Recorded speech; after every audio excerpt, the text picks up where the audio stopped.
fi ọpẹ́ fún Ọlọ́run lónìí. Today we give thanks to God. Ẹni tó tún fún ìwọ àti èmi ní oore ọ̀fẹ́ láti lè máa gbọ́ ọ̀rọ̀ Ọlọ́run tí àkókò yìí. The one that has given you and I the grace for you to be listening to the word of God this hour.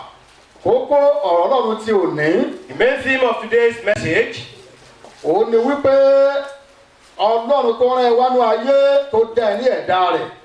the message is that the God that has sent you to this world and has created you in his own image. Kókó ọ̀rọ̀ náà ni wípé The theme of the message is, èmi mọ iṣẹ́ rẹ I know your work àti làálàá rẹ. and your labor. Yẹn ni wípé kò sẹ́nikẹ́ni tí Ọlọ́run kò mọ iṣẹ́ rẹ̀ ní gbogbo orílẹ̀-èdè àgbáyé. That is to tell you there is no person that God doesn't know his or her work in the whole world. Ẹ jẹ́ kí wọ́n ka ẹsẹ̀ Ọlọ́run kan fún wa náà. Let a particular biblical verse be read for us Kí n tó tẹ̀síwájú nínú ọ̀rọ̀ náà. before I proceed on the message. Nínú ìwé ìfihàn In the book of Revelation, orí ìkejì chapter 2, ẹsẹ̀ ìkejì. verse 2. Ẹ jẹ́ kí wọ́n kà á fún wa. Let it be read. For I know your works, your labor, and your patience, and that you cannot bear those who are evil. And you have tested those who say they are apostles and are not, and have found them liars. Amen. Amen. Kí n tó tẹ̀síwájú nínú ọ̀rọ̀ tòní, Before I proceed on today's word, mo fẹ́ sọ ìtàn arákùnrin kan fún ọ. I want to narrate a particular man's story. Fíwọ ọmọ Ọlọ́run tó ń gbọ́ mi ní àkókò ní gbogbo orílẹ̀-èdè. For you children of God that are listening and hearing me this hour on all nations. Arákùnrin yìí, This man ó jẹ́ ẹnìkan tí Ọlọ́run bùkún fún lọ́pọ̀lọpọ̀. was a man that was greatly blessed by God. Ohun gbogbo tí èèyàn ní ló ní. Everything that a man has, he had. Bóyá nípa tara tàbí nípa tẹ̀mí. Maybe physically or spiritually. Ṣùgbọ́n ní ọdún díẹ̀ sẹ́yìn, Some few years past, ọkùnrin tí Ọlọ́run bùkún fún yìí, this blessed man tí ó ní ọlá, that has affluence, ó ní owó, has money, ó ní ọ̀pọ̀lọpọ̀ àwọn ìránṣẹ́. and has maids or servants, Wọ́n jíṣẹ́ fún. they were running errands for him.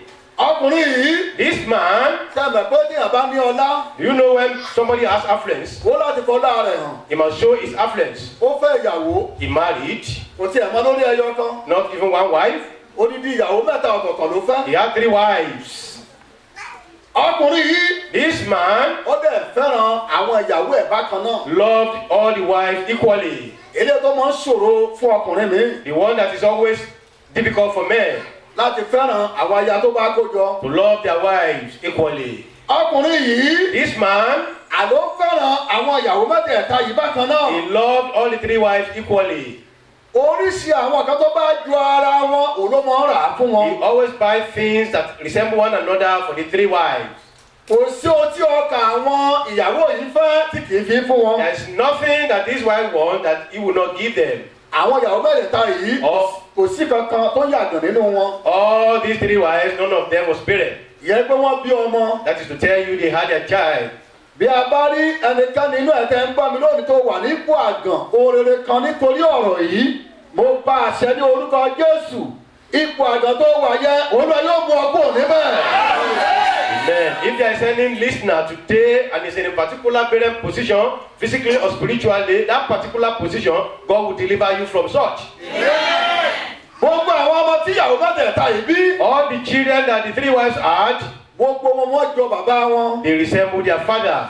Wọ́n fojú jọ bàbá wọn. Physically, they resemble their father, Ṣùgbọ́n but ìwà ìyá wọn ni wọ́n mú. Ìyẹn ni pé ọmọ kọ̀ọ̀kan ó mú ìwà ìyá rẹ̀. all these children took after their mother's behaviors. Ó mú ìwà bàbá wọn rárá. They didn't behave their father's way. Ṣùgbọ́n kàn fojú jọ bàbá ni. They just resemble him. Amen. Amen.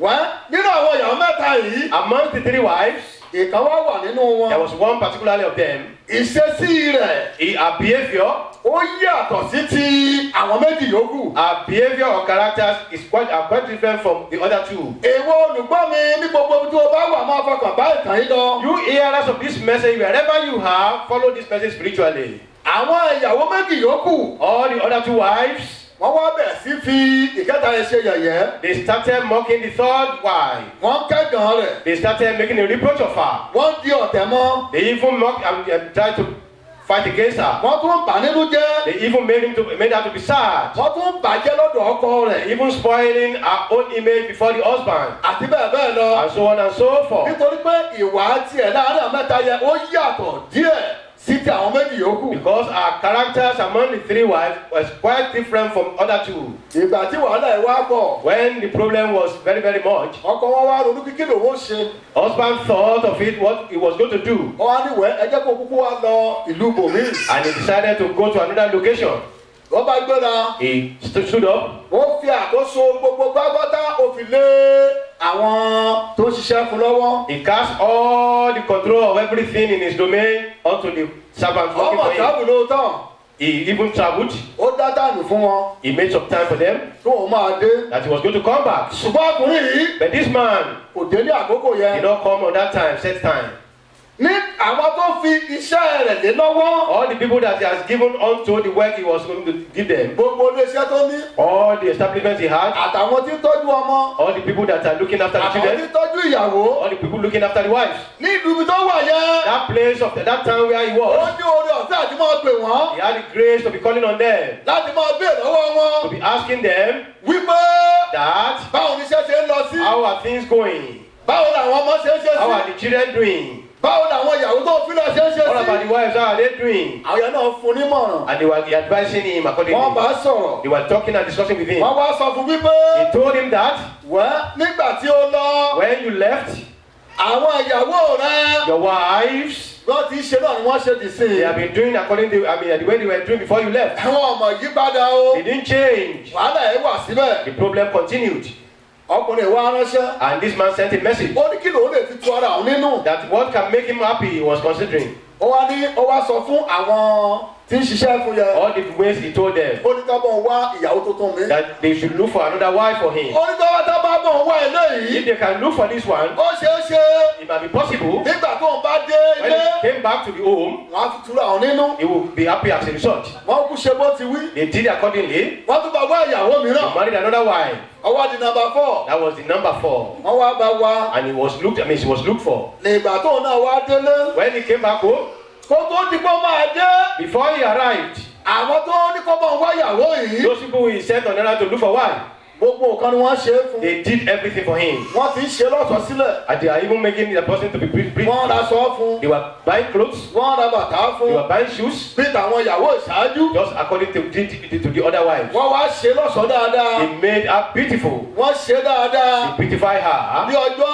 tí obìnrin bá ṣe ìgbéyàwó ẹni pé àwọn tí máa ń dẹ́sí ìyàwó dáadáa wọ́n máa ń ṣe ìyàwó lọ́sọ̀ọ́ dáadáa. You know, on the day that a woman is getting married, those people who are assisting them to be dressed, peacefully. Always do that. torí ìgbà tí ó bá bá ọkọ rẹ̀ pàdé. Because of the time she was going to meet the husband, ó lè wú. for the husband to be náà happy. tọ́lọ́pọ̀ ìkírì àjòdè.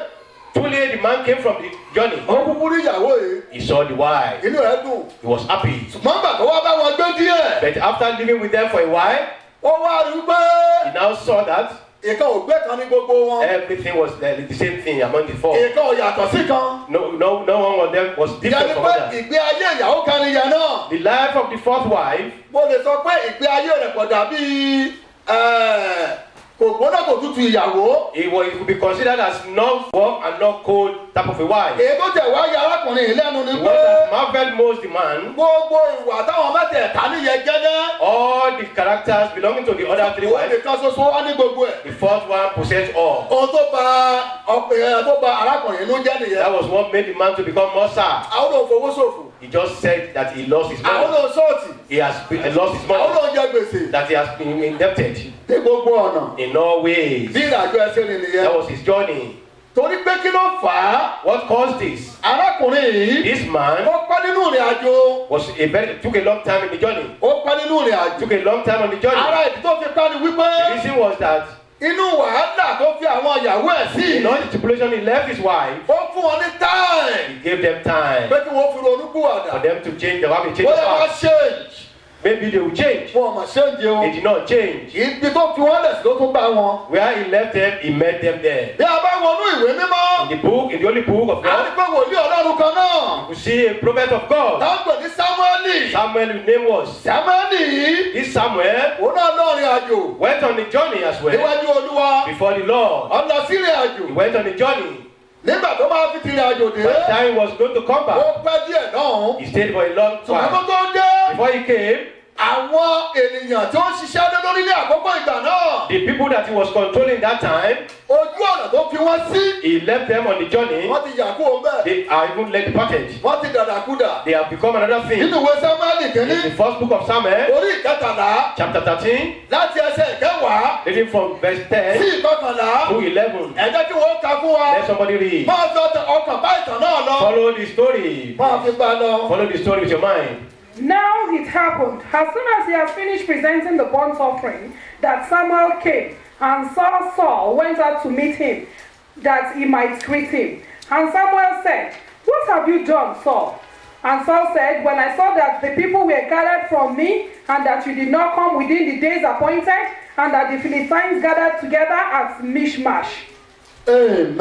Amen. torí pé Sámúẹ́lì pẹ́ Because Samuel took a longer while, àwọn and èèyàn yí àpò lójú ọ̀nà Ọlọ́run people departed from the path of the will of God. wọ́n bẹ̀ dàdàkúdà It became another thing. arákùnrin kan náà wòlíì Ọlọ́run ni A man of God, prophet of God, Olúwa kó wá bò ó pàdé God asked him to come and meet with him fún àkókò díẹ̀ for a little while. iye ọjọ́ tó dé fáwọn ènìyàn The number of days he met, he said wípé to people òun ó padà that he was going to come kò back. lè padà ní àkókò He could yẹn not come on that time. òun ni Mósè ránṣẹ́ That Ọlọ́run was Moses, the man of God. nínú ìwé Exodus In the book of Exodus, ní orí ọgbọ̀n ó lé méjì 32 chapter 32, ní ẹsẹ̀ ìkíní rẹ̀ verse ẹ 1, jẹ́ kí wọ́n sáré kà á fún wa let it be quickly read. kí n tó parí ìtàn tí mò ń sọ fún Before wa. I end the story I'm telling you.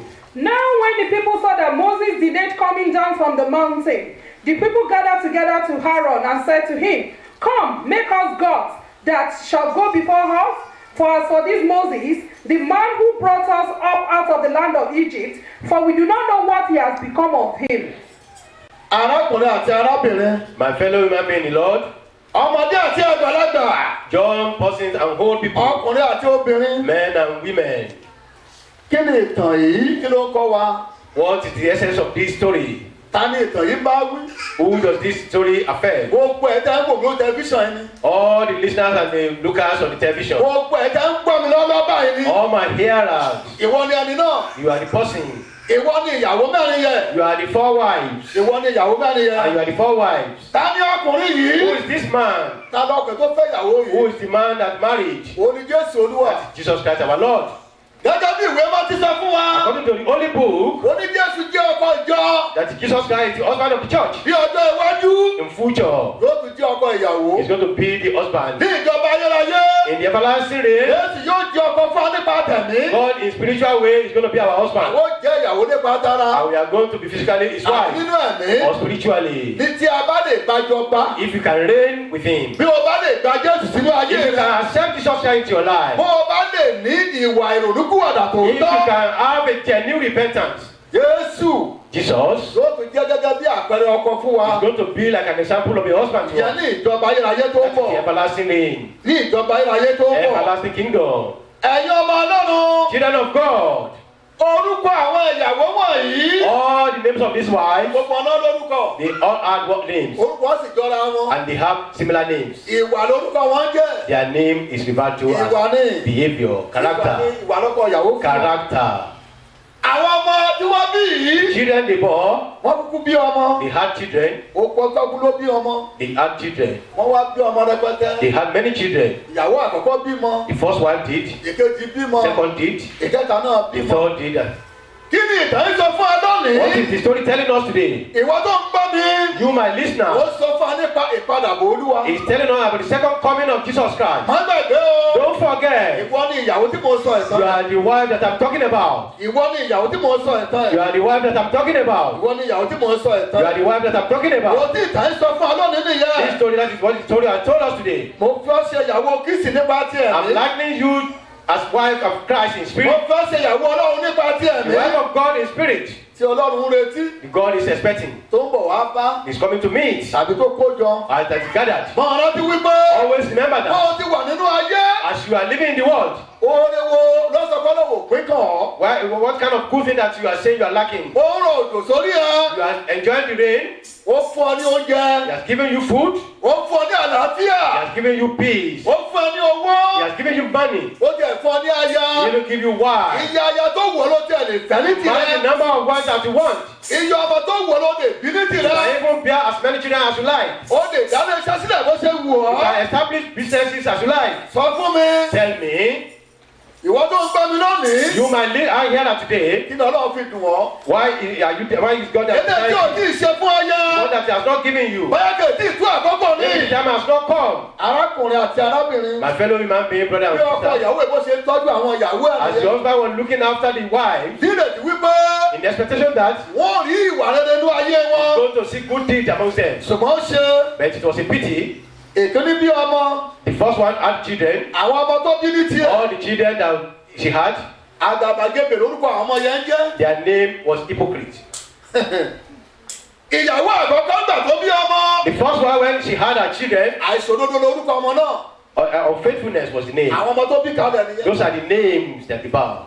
yẹn ni pé bí ìgbésí ayé ẹ̀ ṣe rí nìyẹn. That is to tell you that's the kind of living you are living. ìwọ tó ń gbọ́ mi lónìí. You, my listeners today, máa ronú ìgbésí ayé tó ń gbé. always be thinking of the life you are living. ìgbésí ayé àìṣòdodo. Maybe the one that is unfaithful. bẹ́ẹ̀ ló fi ṣe lu ayé ẹ̀ nìyẹn. Some people are using their life like á dẹ̀ that. kú bẹ́ẹ̀. They are going to die in such ó position. mà ṣe o. It's a pity. kí ni bẹ́ẹ̀ ni sọ fún wa. What does Bible tell us? nínú ìwé ìfihàn. In the book of Revelation, orí ogún ó lé méjì. chapter 22, ẹsẹ̀ kẹ́ẹ̀dógún. verse 15, ó wí pé. tells us that sí aláìṣòótọ́ kan. there's no unrighteous person or ó faithful wọ ìjọba ọlọ́run. that will make heaven, ọdẹ ń gbègbè ayé àìṣòdodo. and you are living such an unfaithful life. ó ń gbègbè ayé àgàbàgebè. You are living a persecuted life, inú rẹ̀ dùn nínú and you ayé. are joyous and tó rejoicing. fẹ́ kú sí ipò And yìí. you want to die. If you want to die in tó such fẹ́ a kú síbẹ̀ do ni. you want to die there? ẹ kí wọ́n kà á fún wa. Let it be read. But outside are dogs and sorcerers, and sexually immoral, and murderers, and idolaters, and whosoever loves and practices a lie. amen. Amen. àwọn ìsọ̀rí àkọ́kọ́ tí mò ń sọ The yìí. first category of the people I was talking about àwọn náà nínú ayé. in the world, wọ́n á máa darapọ̀ mọ́ ìpéjọpọ̀ àwọn ọmọ ọlọ́run. they can be mingled with the children of God. gúrùpù wọn kúnú ayé ṣúà. We have many of them. kì í ṣe torí ìgbàlá ọkàn It's wọn. not because of the salvation of their soul. rárá àtọ́. Not than that. bóyá fún àpẹẹrẹ. For example, ó lè ṣe pípé ká lè ní owó rẹpẹtẹ. maybe they are very rich. ká lè ní ọmọ. Maybe they have children. ká lè ní ọkọ. To have wife. ká lè ní ìyàwó. To have wife. kí wọ́n lè ní iṣẹ́. For them to get work. tàbí ìgbéga. Or promotion. tàbí onírúurú kan ẹlẹ́sẹ̀. Or any different good things they wọ́n want. bá rí pé ẹgbẹ́ ọlọ́run bẹ́ẹ̀ bì kan. If they know there is power of God residing ní somewhere, ìpéjọpọ̀ àwọn ọmọ ọlọ́run. in the midst of children of wọ́n God, darapọ̀ mọ́ they bẹ́ẹ̀. will go and mix with them. wọ́n darapọ̀ mọ́ They will bẹ́ẹ̀. go and join with them. wọn ò lọ nítorí ìgbàlá ọkàn They are wọn. not there because of the salvation of their soul. torí wọn ayé wọn fi darapọ̀ mọ́ They ìjọ. are there because of the worldly things. ọ̀nà ìkejì. The second group, ìbẹ̀rù á máa dé bá wọn. they can be feared. bóyá wọ́n ti gbọ́ nínú ìtàn. Maybe they have heard in history wípé àwọn ọ̀tá máa ń pààyàn. that the enemies will kill. wọn ò fẹ́ kúkú òjijì. They don't want to die suddenly. wọ́n darapọ̀ mọ́ They will ìpéjọpọ̀. mix with children of God. ibi tá a bá rí tá ẹgbẹ́ ọlọ́run wà. Whenever they see that there's power of God, àwọn náà máa pìtẹ́ bí ọmọ ọlọ́run they are láàrin going to be wọn. pretending that good children of God. ṣùgbọ́n ìgbé ayé wọn kún fún àìṣòdodo. But their life is full of wọn ò unfaithfulness. dẹ̀ rẹ́dí àti ronúkúwàdà. They are not ready to repent kúrò nínú iṣẹ́ ẹbí wọn. from their bad ways. kúrò nínú iṣẹ́ ẹbí From their wọn. bad ways. wọ́n ṣe é ṣe. It might be possible. wọ́n dẹ́ pé ìyàwó nọ́mbà wánù yìí. Maybe this first wife, bẹ́ẹ̀ nìgbésí ayé rẹ̀ ṣe rí. maybe it can be likely to your wọ́n kàn life. darapọ̀ mọ́ ìjọ ọlọ́run láyé. Just mix with church of God. kò sí ìyípadà kanú ayé. There's no change of good thing in your life. onírú ìjọ ló ti dò káàkiri. You have mixed with many churches. ó ti bá onírú ìjọ pàdé. You have met with many churches. bó ti kú òbí ló ń lọ bí. As you are leaving this one, you are going to another àti one. bẹ́ẹ̀ bẹ́ẹ̀ lọ. And so on and so forth. ṣùgbọ́n kò sí ìyípadà But kanú there's no ayé. change of any good thing in ayé your ẹ̀ life. kú fún àgàbàgebè. You are living on a ó kú fún hypocrite. ìlà pípa gbogbo. Unfaithfulness, that's your life. kí lọkọ rẹ yóò wá ṣe lórí ẹ̀ báyìí. What will your husband do on you? ẹ rí i pé ọkọ yẹn ti sọ́ọ̀tì báyìí. The husband has lost. arákùnrin yẹn ti sọ́ọ̀tì lórí ìyàwó yẹn. That man has lost concerning the wọ́n marriage. bá lọ kú sí ipò náà. If the wife should die in such wọ́n a bá lọ kú position, sí ipò náà. he should die. mo rí arákùnrin kan lọ́jọ́ kan. One day I saw a man, mo wo ìgbésí ayé rẹ̀. I considered his life. mo ní arákùnrin yìí. I called on him. njọ́ mo ń wà kíyèsí mo ní pé o ò tí bá Jésù pàdé. I've been looking at you. I could see you have not met with Jesus Christ. nínú ẹgbẹ́ tó tiẹ̀ wà yẹn gan kí nìdí tó fi wà ń bẹ̀ nínú ẹgbẹ́ wọlé ìjọ That particular group you are, why did you go and join them? ó ní kó o mọ́tàn mi jẹ sà. Don't let me tease you, he said to ó Baba. ní torí ọjọ́ tí kò bá le. He said when there is going to be any trouble, ọjọ́ tó bá máa ní ìdìrànlọ́wọ́ ìjọ. the day that he was going to have a help from òun the ló ti church. gbé láàrin wọn. That is why he was living with wọ́n á lè them. ràn ọ́ lọ́wọ́. They could help him. tọ́ba jọmọ́ òrówó wá lè dìde fún If òun. it concerns money, they will assist. tàtó bá fẹ́ ṣe kan wà á rí wọn láyìíká òun. When he's going to do any other good thing, they are going to support him. ó ló ti ẹ̀sùn tán. If you are even telling fọ́ọ̀mù bẹ́ẹ̀ di ayé tó ń gbé yìí. that I asked him about the life he was tó living, bá lọ kú sí ipò if you yẹn. could die in such a ó ló position, léwu nínú. it's very dangerous. ó ló léwu It's nínú. very dangerous. inú ẹgbẹ́ tó wà lónìí. That group where you are today, bóyá nínú ìjọ ọlọ́run láyé. maybe in the child of Church of God, tàbí nínú ẹgbẹ́ ọmọ ọlọ́run ìpọ́jọpọ̀ ní ayé. or maybe in the physical world. lórí kí ló fi darapọ̀ mọ́ wọn. Why did you join with them? ṣé torí ọjọ́ àti ṣe ayẹyẹ ni. Maybe because of the day of felicitation. ó darapọ̀ mọ́ torí ìgbàlá ọkàn You rẹ̀. didn't join them because of the salvation of your soul. olùwàmọ́sẹ́ rẹ̀ wà lọ́wọ́. May God help us. kí nìdí tó fi darapọ̀ mọ́ Why wọn. did you join them? gúrùpù wo ló wà nínú Which ayé. group are you gúrùpù belonging? wo ló wà. Which group did you belong bẹ́ẹ̀ to?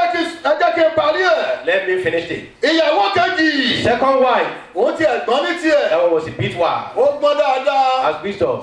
gbogbo ọgbọ́n tó ní. All his wisdom, iṣẹ́ ibi ló fi ń ṣe. she was using it for bad things. wọ́n mọ̀ bá ti bu ẹ̀ṣẹ̀ mọ́lẹ̀. She knew how to cover sins. sẹ́nikẹ́ni ò ní tú And láyé. nobody could discover the secret. àtọ́bá dé ọ̀run ló kù. Except when you get to bí heaven. ayé tiẹ̀ nìyẹn. That is a lie.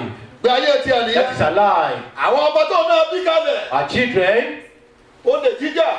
thieves, jìbìtì lílù. fraudulent, ìpànìyàn. killing, bí ìgbé ayé tiẹ̀ ṣe rí nìyẹn. that is a lie. àwọn ọmọ tó bí jọ tiẹ̀ nìyẹn. That is the children belonging to wọ́n us. bẹ nínú ìjọ náà láyé You lónìí. can see such people in Church of wọ́n God bẹ ní today. iṣẹ́ gbogbo. In all establishment, we can see them. wọ́n bẹ ní ìpéjọpọ̀ ọmọ ọlọ́run gbogbo. Children of God, we can see them. ọmọ wo ló bí fún ọlọ́run. What children have you got for you? gbèsè ayé mo ń bẹ sọ̀rọ̀ lórí. I'm talking about your kí life. ni àwọn ọmọ tó bí. What are your children? irú ọmọ wo ló bí fún ọlọ́run What ní type of ayé. children have you given to God? irú ìgbé ayé wo ló ń gbé. What kind of life are you living? bíbélì wípé. The Bible says, lónìí. today, bẹ́ẹ̀ bá gbóhùn rẹ̀. if you heard his voice, ẹ má ṣe àyà yín le. just don't deny ní yourself. agbára ọlọ́run. By the power of God, bóyá ní ọjọ́ mẹ́jọ lónìí. maybe next week, màá parí mẹ́sẹ̀gì. I'm going to finish this message. màá parí ẹ̀. I will finish the message. má gbàgbé ìtàn tí mo sọ fún ọ Don't lónìí. forget the story I narrated earlier. ọkùnrin tó fẹ́ ìyàwó mẹ́ta. The man that married 3 wọ́n pé wives. ìwà àwọn ìyàwó wọ̀nyí. The deeds and the characters of the fún wife. ọkọ wọn lọ́rùn. The husband was wọ́n not tẹ̀ sí gbé satisfied. ayé rẹ̀ dáadáa. And they led bad inú life. wọn dẹ̀ ń dùn. And they were rejoicing. inú rẹ̀ ń dùn pẹ̀lú ipò tó wà. You are rejoicing on the position you ó have. wà ní ẹgbẹ́ òkùnkùn náà ń dùn. You belong to secret ó courts. wà ní ẹgbẹ́ àjẹnú ẹ̀ You ń dùn. belong to secret courts. ó wà ní èdèrè inú ẹ̀ ń dùn. You belong to the familiar group. ọ̀fẹ́ People. kú sínú nǹkan You wọ̀nyí. want to die in such position. lónìí Today, bí ẹ̀yin bá gbóhùn rẹ̀. if you heard his voice, ẹ má ṣe àyà yín le. don't just block your ìwọ ọmọ ọlọ́run gbogbo orílẹ̀-èdè. children of God in all tó nations. fi ń pa mẹ́sẹ̀gì That you are tòní. listening to this message. olú ara mi sí ọ. God has sent me to fún you ìrònúkúwàdà. for a repentance. fún For ìrònúkúwàdà. repentance. ó lè gba jésù sínú ayé You rẹ̀. might have accepted Jesus Christ. bí in your life. àkókò tó wà yìí. This time, ó lè jẹ́wọ́ jésù. you might just confess him. kó lọ sórí egún rẹ̀. Go on your knees fún ìdáríjì ẹ̀ṣẹ̀. and ask for sin for Ó forgiveness, dáríjì and ọ́. you shall be forgiven. lẹ́yìn eléyìí. After this, kó dìde náà. and just rise up.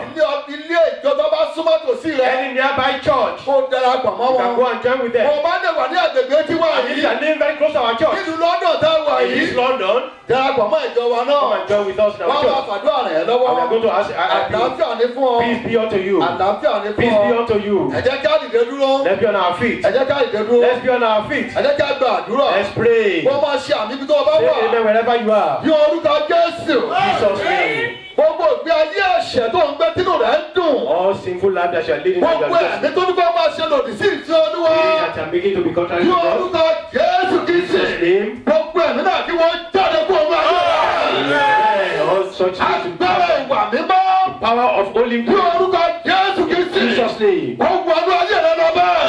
To enter into your life. lórí ọ̀rọ̀ yìí. On this message, ò ní jẹ̀bi ọ̀run. you are not going to condemn. ò ní jẹ̀bi olúwa. You are not condemned by God. ayé rẹ yóò yí You padà. are going to change your life. lórúkọ jésù kìí olúwa wa. In Jesus' name, our Lord, we pray. bí ọlọ́run bá bùkún fún ọlọ́run tòní. We have been blessed by God today. ó lè You pè wá sórí aago. can call on us, tàbí kó darapọ̀ mọ́ wa. or you can mix with us, tàbí mọ́lẹ̀ ìjọ tó súnmọ́ tòsí or rẹ. just any nearby church. gbogbo ẹ̀ tí ẹ ń náwó yín fún ìrere All the yìí. people that are spending their money for ọlọ́run this, yóò mọ bùkún fún God shall yín. be increasing you in blessing. Iṣẹ́ tẹ̀ ṣe kò ní jóná. In job you Wọ́n are lọ bá doing lè with wá fi God. sí ọlọ́kàn. It is laid down on your heart Láti máa fi owó ránṣẹ́ ìránṣẹ́ yìí to be assisting this ministry with ẹ money, pè wá sórí you aago. can call on us on our phone. Àlàáfíà ní fún yín. Peace be unto you. Jésù Kristi Olúwa wa. In Jesus' name, our Lord.